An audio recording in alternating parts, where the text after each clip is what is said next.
हाय, दंडवत प्रणाम, जय श्रीकृष्ण. तर आज अचानक ठरलं होतं आमचं देवदर्शनाला येण्याचं. आडगाव या ठिकाणी आम्ही महानुभाव पंथाच्या मंदिरात दर्शन घेतलं, विडा अवसर केला आणि त्यानंतर पुढे निघालो. नाशिक या ठिकाणी इस्कॉन टेम्पलमध्ये आलो. भोग आरतीला उशीर होता, मग त्याआधी आम्ही थोडी खरेदी केली, धूप वगैरे घेतलं. आडगाव या ठिकाणी महानुभाव पंथाच्या मंदिरामध्ये आमचं प्रत्येक सुट्टीमध्ये येणं होतंच, ठरलेलंच असतं आमचं प्रत्येक सुट्टीमध्ये देवदर्शनाला इथे येण्याचं. पण नाशिकमधील इस्कॉन टेम्पलमध्ये येण्याचा आमचा पहिलाच अनुभव होता. तर इथे मंदिराच्या बाहेर परिसर खूप छान, स्वच्छ आणि प्रसन्नमय वातावरण देणारा आहे. इथे कॉर्नरमध्ये एक राधाकृष्णाची मूर्ती पण आहे, अतिशय सुंदर आहे ती पण. चला तर मग आतमध्ये आरती सुरू करत आहे.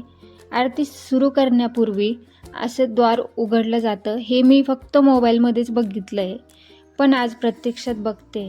राधाकृष्णाची मूर्ती बघून तर जणू त्यांची दृष्ट काढून असं वाटत होतं. खरंच मन अगदी रमून गेलं होतं तिथे. तर चला आता घरी निघालो. मग भूक पण लागली आहे, तर वाटेमध्ये एका ठिकाणी थांबलो आणि यांची फेवरेट मिसळपाव आम्ही दोघांनी खाल्ली. तर क्रिशाचं चाललं आहे बर्गर खायचं, तर तिच्यासाठी बर्गर घेतला आणि याच्या आधी आम्ही पण कधी खाल्लेलं नाही आहे आणि क्रिशा पण पहिल्यांदाच बर्गर खात. तर घरी आलो. घरी आल्यानंतर मी घरातील छोटी मोठी कामं आवरून घेतली.